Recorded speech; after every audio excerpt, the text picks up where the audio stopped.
하나님 말씀은 마태복음 21장 1절부터 11절까지 보겠습니다.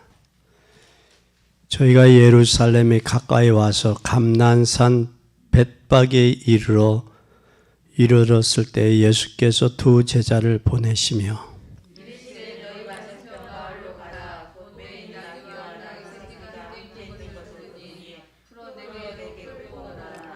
만일 누가 무슨 말을 하거든 주가 쓰시겠다 하라. 그리하면 즉시 보내리라 하시니 시온 딸에게 이르기를 내 왕이 내게 임하나니 그는 겸손하여 나귀 곧 멍에 매는 짐승의 새끼를 탔도다 하라 하였느니라. 나귀와 나귀 새끼를 끌고 와서 자기들의 겉옷을 그 위에 얹음에 예수께서 그 위에 타시니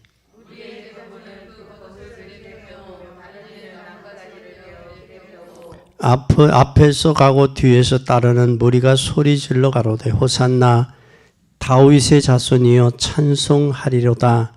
주의 이름으로 오시는 이여 가장 높은 곳에서는 호산나 하더라.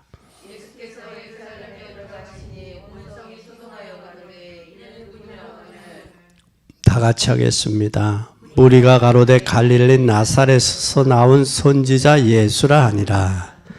아멘. 지금 예루살렘에 누가 입성했어요? 예수님이 입성을 하셨는데 사람들이 뭐라고 그랬어요 여기에? 에?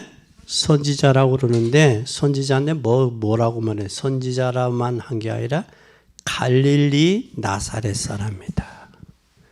예루살렘에 입성한 갈릴리 나사렛 갈릴리 나사렛 예루살렘에 입성한 갈릴리 나사렛 사람.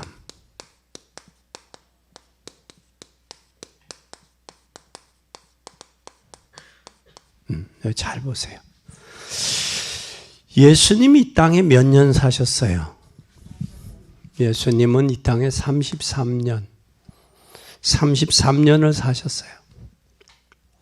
33년 동안 이 땅에 사시면 33년 동안에 살면서 십자가 지는 마지막 6일이 성경에 길게 기록했어요.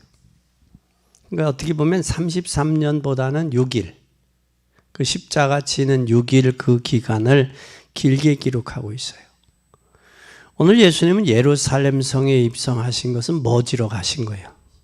십자가 지러.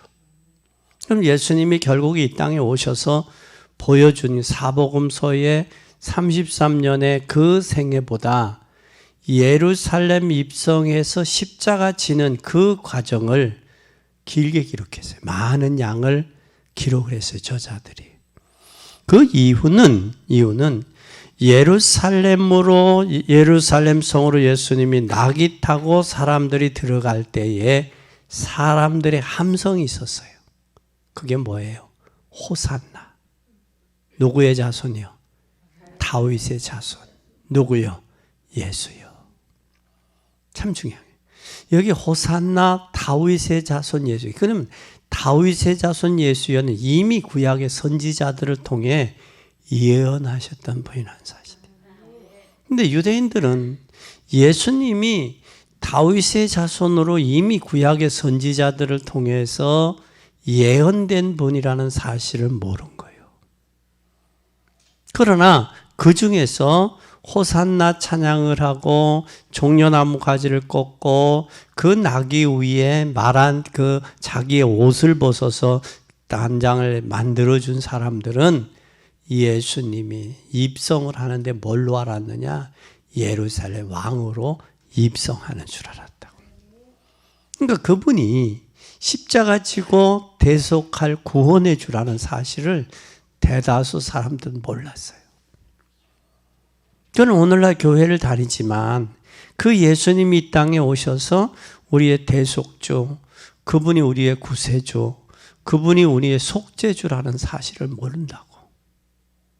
그냥 교회 형식적으로 다니고 자기 기분과 감정 따라 다니고 외로우니까 오고 그러지, 실제로 예수 그리스도가 나의 주, 나의 대속주, 나의 구세주, 나의 속죄주라는 사실을 모르고 있다고.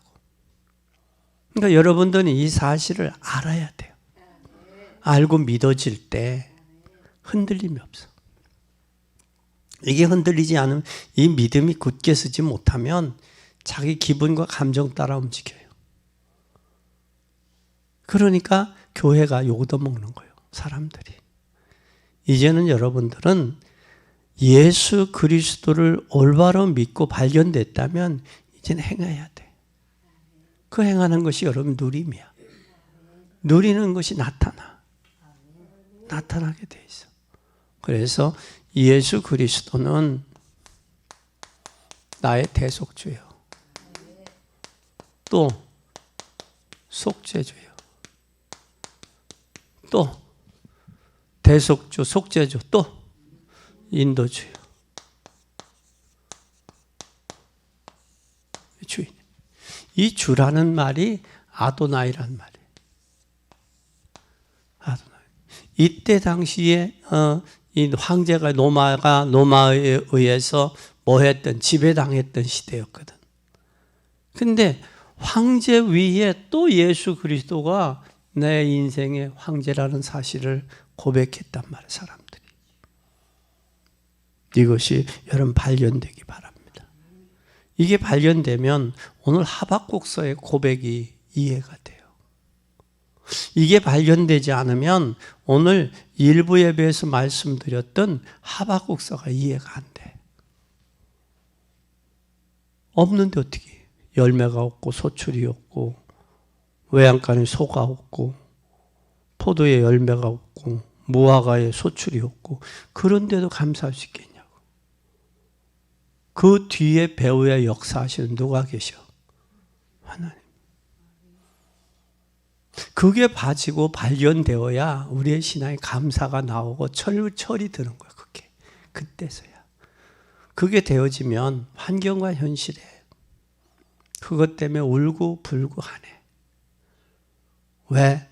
예수 그리스도는 어제나 오늘 영원토록 동일하시니까 그 자리에 계셔. 내가 환경과 사건과 문제가 내 앞을 가로막혀 있으니까 그 예수 그리스도가 안 보이지? 그렇잖아요? 그가 그 자리에 계시잖아. 그 속에 역사하고 계시잖아. 근데 예수 그리스도 역사하시는 그 주님이 안 보이고 뭐가 보여? 문제와 사건과 환경이 보이는 거예요. 그것을 또 뭘로 보느냐? 무슨 생각? 자기 상처받은 그 상처의 눈으로 또 본단 말이야. 그 갈등의 눈으로 본단 말이야. 그러니까 예수님이 어떤 때 뭐 날씨가 흐렸다, 겠다, 비 왔다, 이 신앙이 이거 어디에다가 조기를 하느냐고. 그러니까 자기 자신이 이거에 대한 확립이 안 됐어, 복음에. 그러니까 이거에 움직이는 거예요, 이게. 그러니까 기분과 감정에 치우치고 현실과 환경에 속고 그러는 거예요. 그래서 소위 뭐가 돼? 뺀질이 소리 듣는 거예요, 뺀질이. 그게 발견되어지면, 이게 발견되지, 아, 그래, 주님을 위해서. 어떤 분이, 우리 모임에 있어, 모임이 여러 사람들의 모임이 있는데 거기에 집사님 한 분이 있어. 근데 이 사람 말만 많이 해, 말만. 모르는 건 없어. 어떻게 많이 주워 들어서 그런지 말을 많이 해. 그러니까 모일 때 그 사람이 연락을 안 해. 왜? 당신은 우리 모임에 뭐가 없다? 필요가 없다. 근데 혼자 잘났어. 혼자. 그 모습을 보면서, 아, 그렇구나. 때로는 우리가 복음이 있고 믿음이 있으면 섬길 줄도 알아야 돼. 복음을 위해서 희생할 줄도 알아야 돼. 내가 손해볼 줄도 알아야 돼. 이게 되어져야 돼. 왜? 그것을 통해 하나님 살리는 거기 때문에. 하나님 영광 받으시기 때문에. 그러나 나는 주님의 이름으로 하면 누가 갚아? 주님이 갚아. 그게 주의 복, 그게 청지기야. 청지기. 맡겨진 사명이야. 그래서 오늘 이 사실을 꼭 기억하시기 바랍니다. 그래서 신앙생활은 뭐가 중요하다? 이 눈이라고 그러기는 좀 그렇고 보는 안목이 중요해요. 안목이. 보는 안목이 중요해요. 신앙생활은. 안목이 중요하다. 안목이. 이 안목이 중요한데 신앙생활 중에 가장 엄청난 기적이 일어나기도 했어요. 근데 보잘것없는 데서 응답이 오기도 해. 그럼 우리는 엄청난 것도 보고 보잘것없는 것도 볼 줄 아는 눈이 있어야 돼. 큰 일도 볼 줄 알고 적은 일도 볼 줄 알아야 돼. 그래서 눈이 두 가지 눈이 있어야 돼. 자세히 보는 현미경 같은 눈이 있어야 되고 또 멀리 볼 수 있는 만안경 줘야 돼. 그러니까 현미경처럼 현실만 보면 멀리 미래를 못 봐. 그러니까 우리가 특히 요번에 우리 권사님들, 집사님들은, 권사님들이나 여선교회는 현실만 보지 말고 멀리도 봐. 대다수 사람들이 현실만 보니까 뭐가 빠져? 현실만 보니까. 계속 다람쥐 쳇바퀴들도 도는 삶이 되잖아. 그지? 이게 현실만 보니까 그래. 미래를 볼 줄 알아야 돼. 미래를. 그러면 여러분 잘 보자고. 밥 먹고 출근하고 회사 가고 퇴근해서 씻고 자고 먹고 이게 계속 반복되잖아. 삶이. 그러니까 거기에서 뭐가 느껴? 네? 지루함을 느끼고 인생의 공허함을 느끼는 거예요. 거기에서 나는 뭐 하러 간다? 살리러 간다. 직장에. 복음 전하러 간다. 이게 없으면요. 여러분 참 불행한 거예요. 교수님들도 처음에는 교수 박사학위 받기까지 외국에 가서 박사학위 받기까지는 유학 가잖아요. 언어가 능통하지 못하잖아. 언어 능통해야지. 학문 언어 능통해야지. 그러면 적어도 박사학위 받으려면 대학원 박사학위까지 가려면 적어도 10년 정도는 고생해야 돼.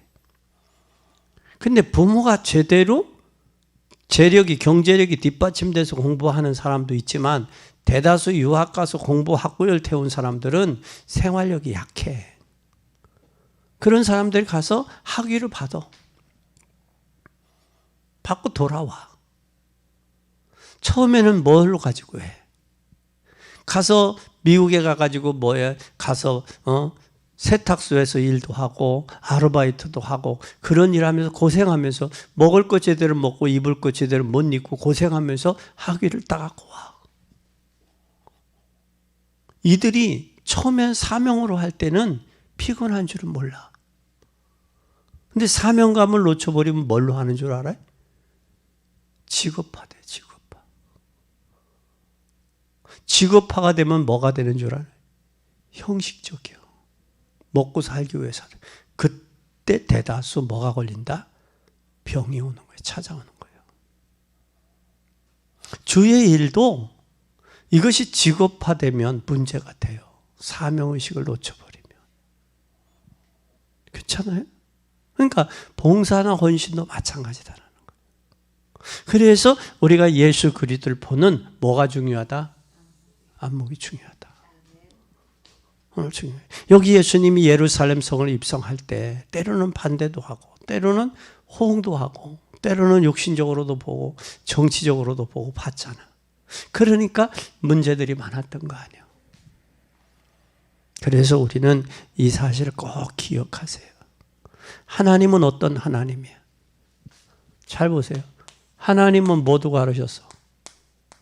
홍해도 가르셨어. 바다도 육지같이. 그렇죠? 그리고 또 뭐를 했어?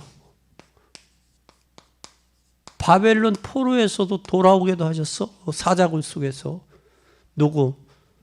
세 친구, 청년, 사드락 메삭 아벳느고. 누구? 다니엘.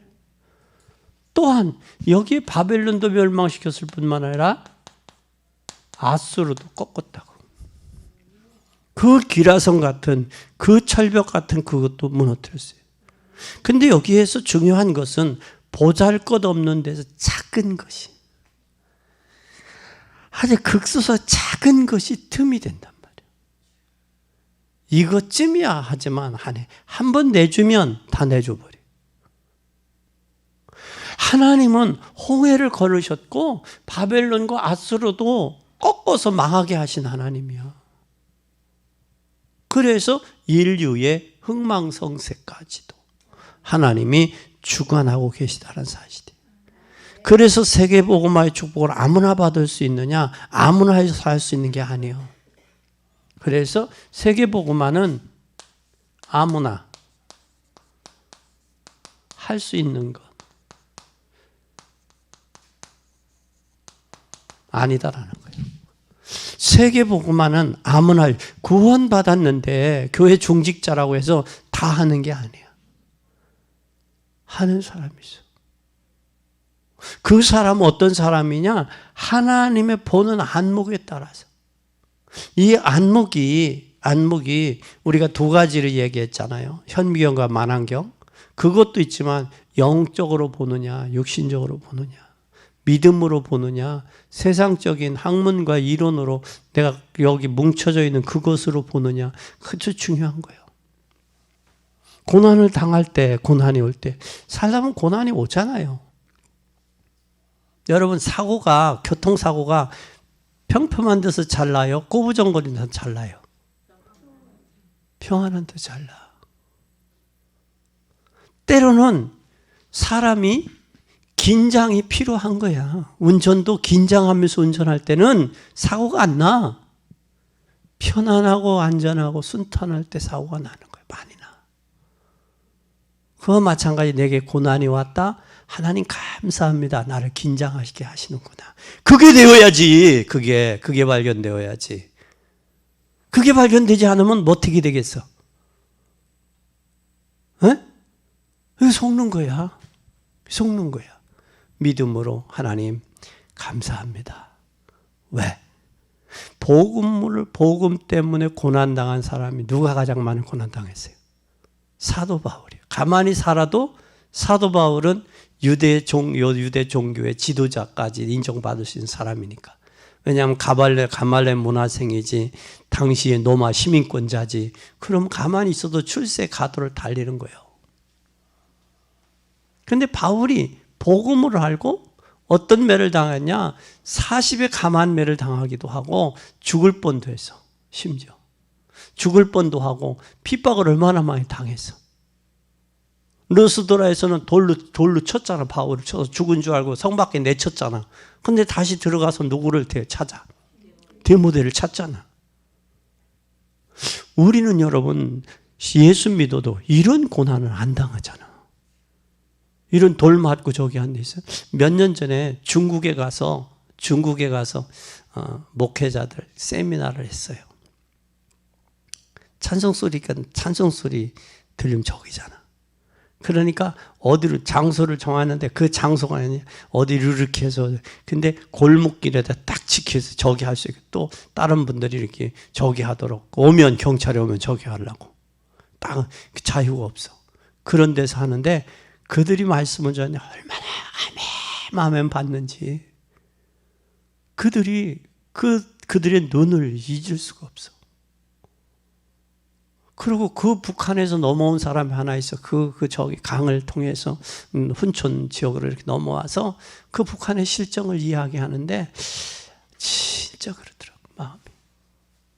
중국에 지금 예배의 자유가 없지만 저들이 지하교회가 얼마나 많은지 몰라요.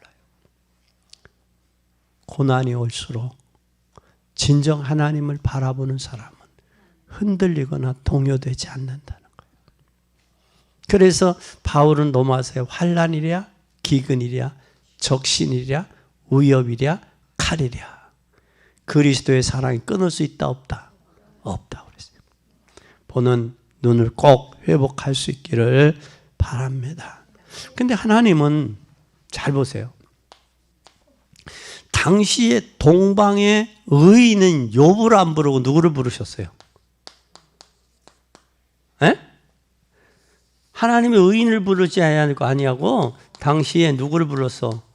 아브라함을 불렀어. 여러분 같았으면 의인을 불러서 썼어야 되잖아. 동방의 의인. 근데 이때 아브라함은 뭐도 없어. 아이도 없지. 돈도 없어. 재산도. 그런 아브라함을 부르셨어요. 왜 그랬을까? 그 아브라함의 손자가 누구요? 에? 요셉을 통해서 세계복음하려고 요셉을 부른 거예요. 그때 당시에 가장 동방의 의인이고 부자였던 누구? 욥. 얼마나 재산이 많아서 그런지. 근데 하나님 그 욥을 부르지 아니하고 이 아브라함과 욥이 동시대 사람이라고 이야기해. 동시대.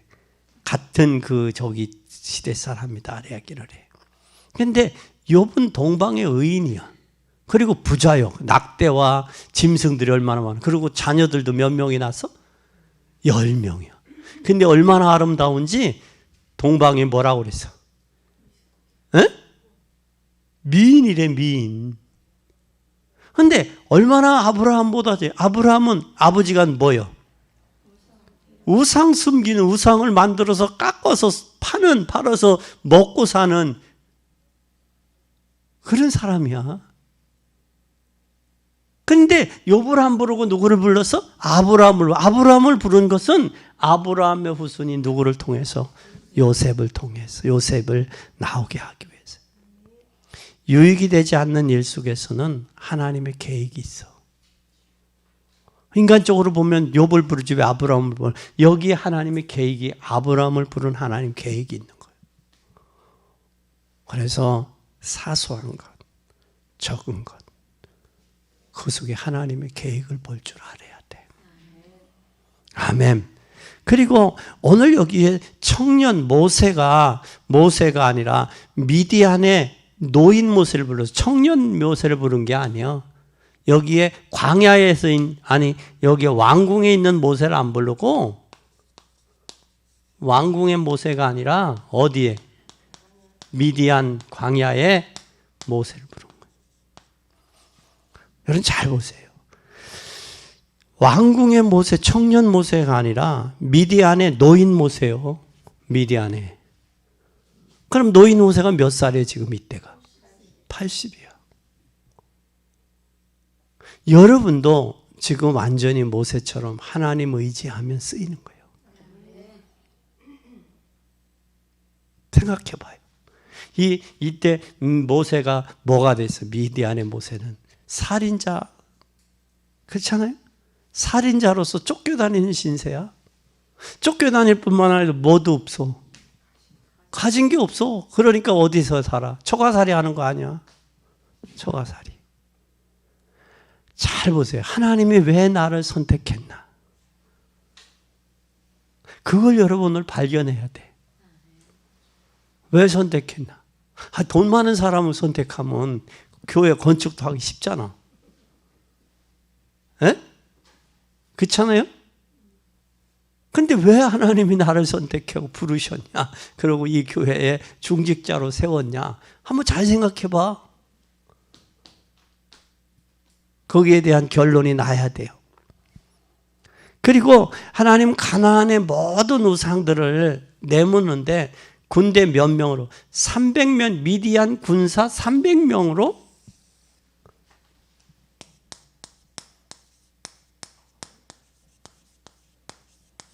300명, 기드온의 300명으로 누구를 이겼어? 미디안과 싸운 거요. 기드온의 300용사를 통해서 어디하고 싸웠어요? 미디안하고 싸운 거. 미디안에 여기서 싸웠어요. 그리고 사무엘상 16장 7절에 보면 하나님은 보잘것없는 누구를 선택했어요? 에?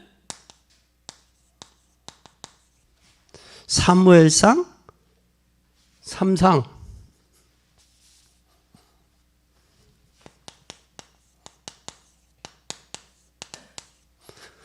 하나님 누구를 선택해? 16장 7절. 보잘것없는 어린 누구를 선택했어요? 어린 다윗을. 왜 그때 당시에 이스라엘에 얼마나 많은 군사들이, 용맹들이 있었어. 근데 보잘것없는 다윗을 사무엘은 왕으로 선택했어요. 그것도 막내, 꼴찌, 그렇죠? 막내. 그 형들이 잘나고 저기 한 형들도 다 있는데. 근데 여러분 잘 보세요. 사무엘 상하가 보면 왕들 정치거든. 왕 정치인데. 사울 왕은 사람들이 너무 용모가 뛰어나고 잘나서 뽑았어. 잘나서 뽑았어. 우리가 역대 대통령들 이렇게 보면 말 잘하고 똑똑한 사람 대통령으로 뽑질 않았어. 된 사람이 드물어. 그런데 그들을 뽑은 것은 국민들이 뽑았지만 그 배후에는 뭐가 있냐? 하나님 계획이 있다는 사실을 알아야 돼. 계획이. 그래서 하나님께서는 어린 다윗을, 사무엘이 막내, 그것도 하나님이 기름 부으시잖아요. 이스라엘이 가장 어려울 때 누구를 불렀어요? 엘리야를 불렀는데 엘리야를 어디서 불렀어요? 길르앗에서 불렀어요. 길르앗. 어려울 때. 그리고 예수님은 육신의 몸으로 오실 때 누구를 통해서 왔어요?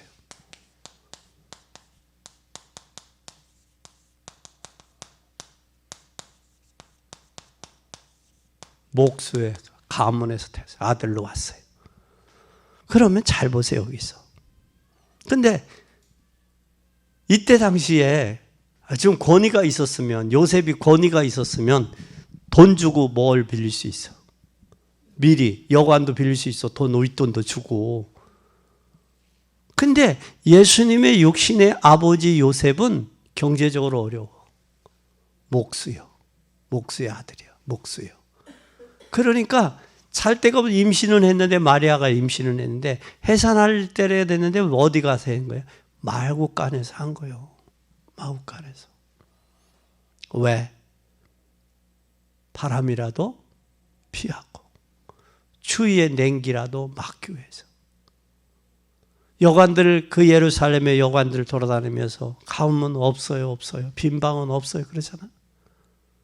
그런데 이때 당시 막, 그런데 여기에서 어디? 나사렛이라는 곳에서 성장해서 나사렛. 그래서 나사렛에 무슨 선한 사람이 나오랴 그러잖아, 나사렛.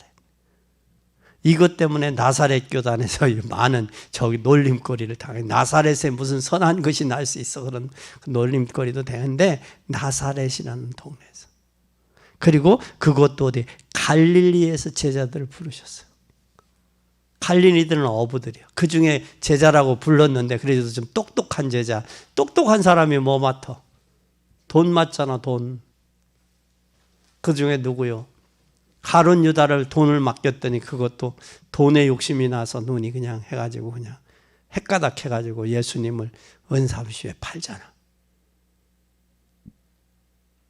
그걸 보면 여기에서 이를 쭉 보면서 우리는 약한 안, 이걸 볼 줄 아는 안. 왜 하나님 나를 택하셨나? 없으니까. 힘이 약하니까. 오직 누구만 바라보라고? 주님만 바라보라고.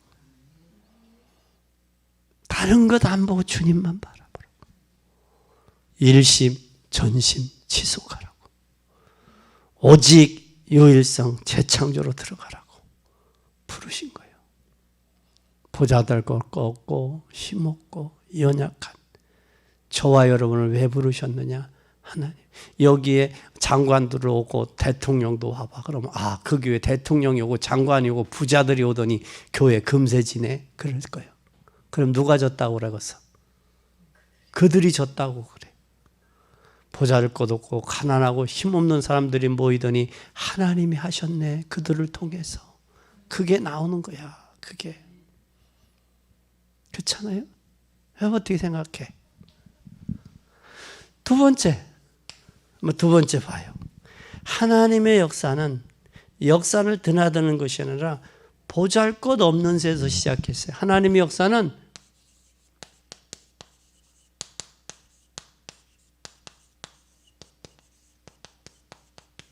그래서 뭐라고 해요? 처음은 미약하나 나중은 심히 뭐하리라? 장대하리라. 그런 말씀이 나오고요. 그래서 큰 나라, 큰 교단, 큰 교회는 전도운동 한 적 없어요. 이 큰 데는 큰 교단뿐만 아니라 또 큰 나라,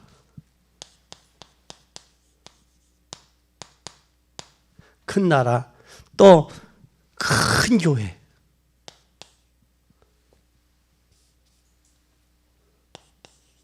교회는 전도운동 한 적이 없어.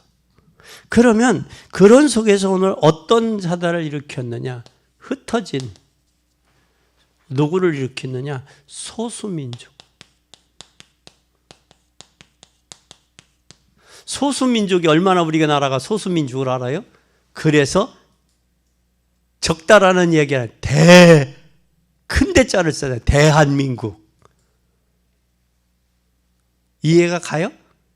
왜? 조그마다 소리는 안 들으려고 대한민국의 이름 자체가 그것도 남북이 분단되고 갈라졌어. 서울 한강에 가면 대자가 다리마다 거의 됐다고 보여요. 영동대교, 한남대교, 강북대교, 강남대교 다 대자가 많이 붙었어. 다리들에 보면. 영동대교. 그 길이가 얼마나 되는데. 그렇죠? 그건 뭘 이야기하는 거야? 큰 다리라는 거예요. 큰 나라라는 거예요, 우리나라가. 그래서 우리 민족이 일본 사람들을 부러워 안 하고 미국 사람은 또 부러워 안 해. 그래서 큰 나라 국민이 됐어. 근데 뭐는 저희 배짱이 커야 되는데 이 속알머리가 좁아. 사람의 큰 그릇은요, 그릇이 크다라는 얘기는 그 사람의 보장이 크다는 거예요. 그래서 제가는 기도해요. 뭘 기도하냐? 21세기 지도자가 되려면 보수 기질, 리더 기질, 지도자 기질은 있어야 된다. 이 세 가지의 기질이 있어야 지도자, 큰 나라의 정치를 끌어나갈 수 있다. 그렇게 봐요. 옛날에 군부 시대는 보수 기질만 있으면 돼서 그래. 군대 출신들이 대통령 몇 대를 했잖아. 그때는 보수 기질로 명령 내리면 돼. 보수들은 사소한 것은 안 건드려. 큰 그릇들은 사소한 것에 안 매여요. 그 사소한 것에 걸리질 않아. 근데 사소한 것을 걸리면 누가, 이건 보수가 아니라 양아치. 그릇이 작다는 거예요. 사소한 것을. 또 지도자는 뭘 해야 돼? 솔선수범해야 돼. 솔선수범. 그래야 국민이 따라와. 국민이. 자기는 안 하면서 하라고 하면 하겠어? 안 되지. 그러니까 역대 다른 데 대통령, 나라 대통령은 본인이 솔선수범해서 뭐 맞아? 백신도 맞는 것도 보여주고 그러잖아. 뭐 하려고 그러는 거예요? 나도 맞으니까 국민들 당신들도 맞으셔. 그러고 보여주는 거예요. 그게 솔선수범하는 거예요. 또 그다음에 뭐가 있어? 리더가 있잖아. 리더는 앞에서 끌고 뒤에서 보살피는 거예요. 앞에서 앞서고 뒤에서. 이 세 가지 기질을 갖춘 지도자를 우리 랩런트들 키워서 정치도 보내고 경제도 보내고 문화도 보내고 군대도 보내고 보내야 돼. 이 군대 이렇게 보면 군대 이 대대장들 이렇게 보면 저 사람이 승진하겠다 못하겠다가 보여. 이제 새로 부대에 대대장님이 오면 시장님에게 인사를 하잖아. 인사를 하면 올 때는 인사해. 안녕하세요 하고 인사해. 시장님 뭐 제가 이렇게 발령받게 됐습니다. 갈 때는 인사하고 간다, 안 하고 간다? 안 하고 가. 그런데 승진하고 인간관계가 제대로 된 사람이 인사하고 가. 한 예를 봐서 그래. 예를 들으면 그래. 근데 올 때 인사할 줄 알면 갈 때도 왜? 세상은 좁아. 그만큼 자기의 처세를 못 하더라는 거예요. 그건 뭐에 따르냐? 그릇이 좁아서 그래. 그런데 하나님은 큰 민족, 큰 교회, 큰 나라를 쓴 게 아니라 소수민족을 쓰셨어. 소수민족을 쓰신 이유가 뭐냐? 여기에 바리새인 대신에 초대교회를 쓰셨어. 어디를 쓰셨어? 초대교회. 바리새인 대신에 초대교회를 쓰셨어. 그리고 중세교회 대신에 누구를 썼어요? 말틴 루터를 썼어. 말틴 루터를 쓰셨어.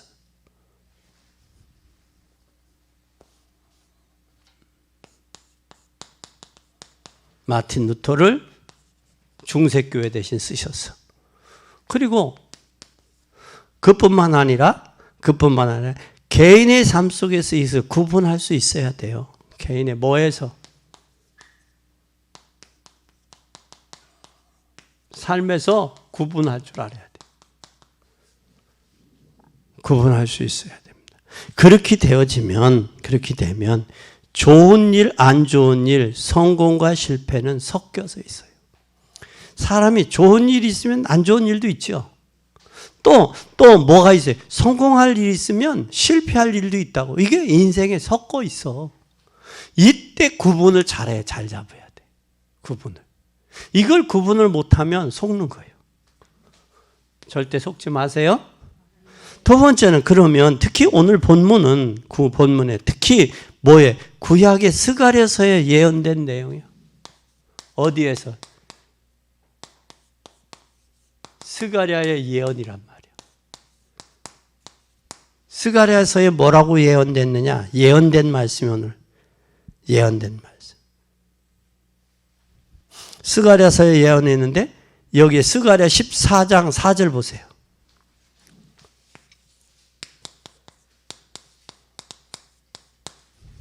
빨리 보세요.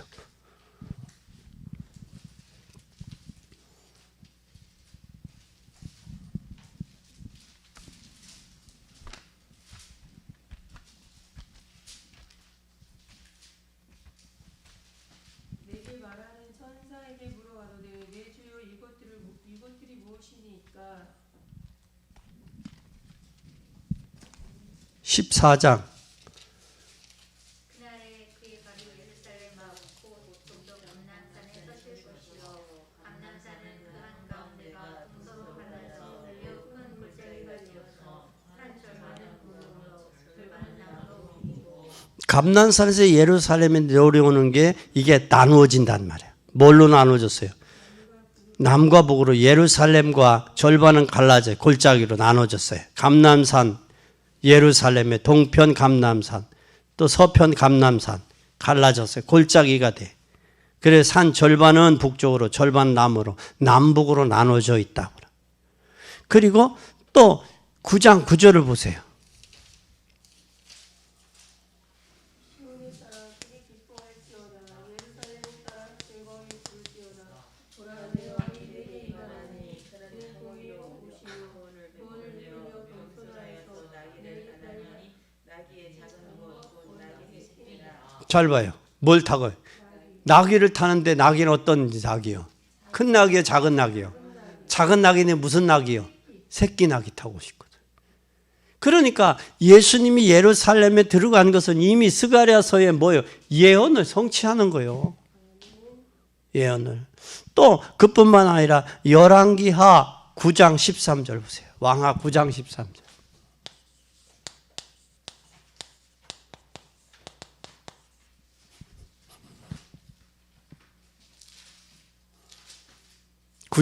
열왕기하 9장 13절.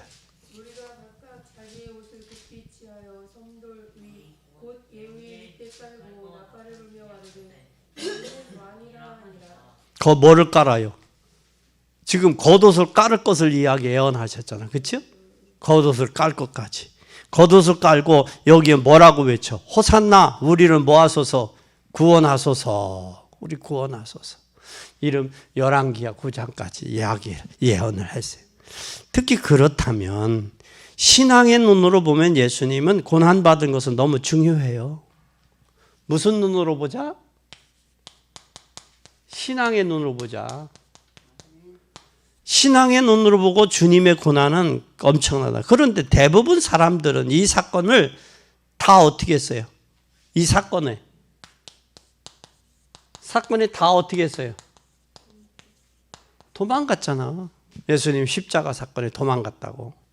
도망갔는데 교회사에도 같은 일이지만 늘 이게 교회사도 보면 교회사도 반복이 돼요. 반복. 복음이 있다? 그러면 부강해. 복음이 희미해진다? 망해. 한참 저기 했던 여러분 터키나 독일이나 그쪽에 봐. 영국 유럽 쪽에 지금 교회들이 어떻게 됐는지. 거기가 지금 아시아에서 복음 전하고 그런 걸 마게도냐와 아가야 그쪽으로 열었잖아. 거기가 지금 터키 지역이요. 터키가 한때 복음이 왕성했던 터키 지역이 지금 어떻게 됐어요? 지금 이슬람이 장악돼 있잖아. 이슬람이 장악돼 있다. 왜 그럴까? 복음을 지속하지 못하는 거예요. 여러분 복음이 후손들에게 전달되어져야 되는데 그래야 가문이 복음의 가문으로 뿌리를 내리고 책에 내려간다고. 그런데 자녀들에게 이 복음이 전달 안 되면 똑같은 것처럼 우리가 뭐가 되어지냐. 교회사에서도 반복된 거예요. 이스라엘이 반복된 역사. 뭐냐. 저들이 교만해. 그러면 하나님 떠나. 우상섬겨. 범죄해. 포로돼. 다시 거기 포로에서 회개하고 돌아와. 이게 반복이라고. 이게 역사요. 이게 역사요. 그래서 고린도전서 12장에 뭐라고 그래? 말세를 만난 너희에게 뭐로? 거울로 경계의 목적으로 기록했다. 저들이 광야에서 범죄한 것처럼 범죄하지 말고 광야에서 주를 시험한 것처럼 시험하지 말고 원망한 것처럼 원망하지 말고 범죄한 것처럼 범죄하지 말라 그 말이요. 그것이 우리의 현 시대의 신앙의 교훈이 되고 본이 되고 거울이 돼야 된다고. 그것이 역사예요. 이것이 모르면 계속해서 반복되는 거야. 교만하고 범죄하고 고난당하고 고난당하고 얻어 터지고 다시 회개하고 돌아오고 이게 계속 반복되면 인생은 짧아 길어? 짧아요. 이고진 저 늙은이 진보 나를 주고 여러분 십자가 교회에서 십자가 지고 한참 일할 나이도 때도 있다고. 그렇잖아요? 때가 있어. 언제까지 연세들 잡숴가지고 나이들 잡숴가지고 언제까지 그렇게 하겠냐고. 젊은 사람들이 새신자들이 계속 우러나와서 거기서 여러분들이 저기를 하지. 야 신앙생활은 이런 거야. 믿음은 이런 거요. 그리고 기도해주고 지도해주고 그래야지. 언제까지 그렇게 하겠냐고. 그건 아니잖아. 그러니까 이때 우리가 말씀을 보고 말씀을 거울 삼고 경계의 목적과 거울로 삼아서 교훈이 되고 본이 돼야지. 그리 되는 거 아니에요? 그리고 이때 우리는 마찬가지 우리가 일어나면 지금도 마찬가지 계속 일어나고 있어요. 그래서 참된 신앙의 찾기는 하나님의 이런 일을 하도록 기도해야 돼. 뭐 찾도록? 참된 제자 찾도록. 제자. 기도해야 돼 우리는. 내가 기도가 제자가 돼야 나를 통한 제자를 하나님 붙여주세요. 그리고 만약 예수님이 고난이 없었다면 여러분 잘 보세요. 네 번째, 만약 예수님의 고난이 없었다면 예수님의 고난이 없었다면 어떻게 됐을까? 사람은 어려움 당할 때 그 사람이 뭐를 판단해요? 진위를 판단할 수 있는 거예요. 고난 당할 때. 또 훌륭한 군인은 운동장에서 아니라 어디서 알게 돼요? 군인. 운동장이 아니라 전쟁터예요. 터에서 알게 되는 거예요. 또 우리가 마찬가지듯이 진정한 중직자의 기준이 뭐냐? 손해 앞에서 알게 되는 거예요. 이익과 손해 앞에서 알아요. 중직자.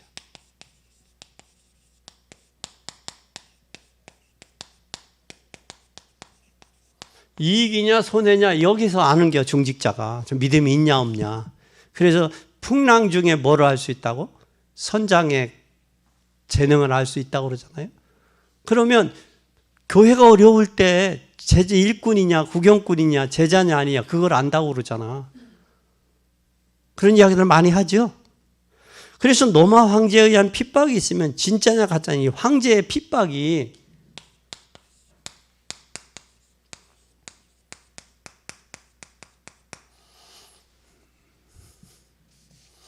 핍박을 통해서 양이냐 염소냐를 구분할 수 있는 거예요. 알곡과 쭉증이를 구분할 수 있는 거예요. 오른편의 선사와 왼편의 선자를 구분할 수 있는 거예요. 진짜와 가짜를 알 수 있는 거예요. 교회를 사랑하느냐 안 하느냐를 알 수 있는 거예요. 그래서 이 고난과 어려움을 통해서 아는 거예요.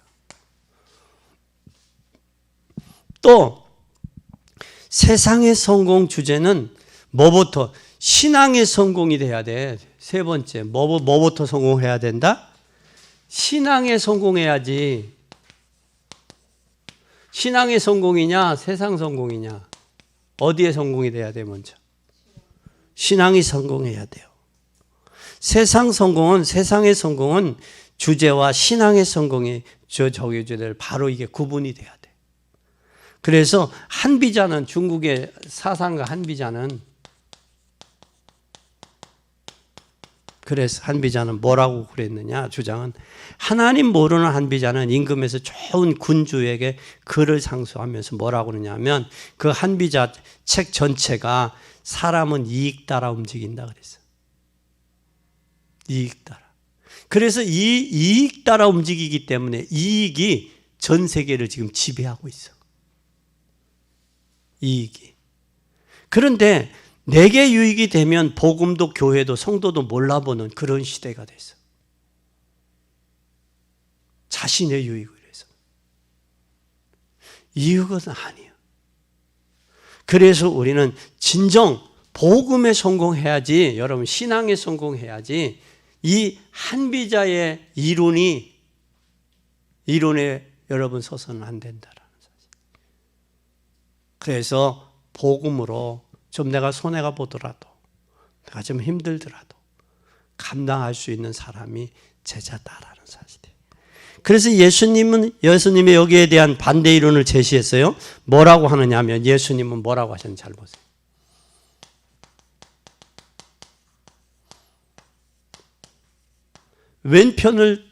왼편의 뺨을 떼지면 오른편 뺨을 떼면 외지도 되라? 오른편도 되라 그랬어요. 그리고 너가 살려면 십자가 지고 죽으려면 십자가 지지 마라 그랬어요. 그러니까 살고자 하는 자는 죽을 것이요 죽고자 하는 자는 살아야. 그래서 살려고 하지 말고 자기 십자가를 지고 나를 따르라 그랬어요. 정말 여러분 복음화 교회를 위해 산다면 모든 문이 여러분 열릴 거예요. 고난은 고사하고 이익과 손해 앞에서 하면 여러분 흔들리면 하나님 앞에서도 불행이고 이익에 따라서 가면 하나님 앞에도 여러분 신앙의 문제고 여러분 개인도 문제가 돼요.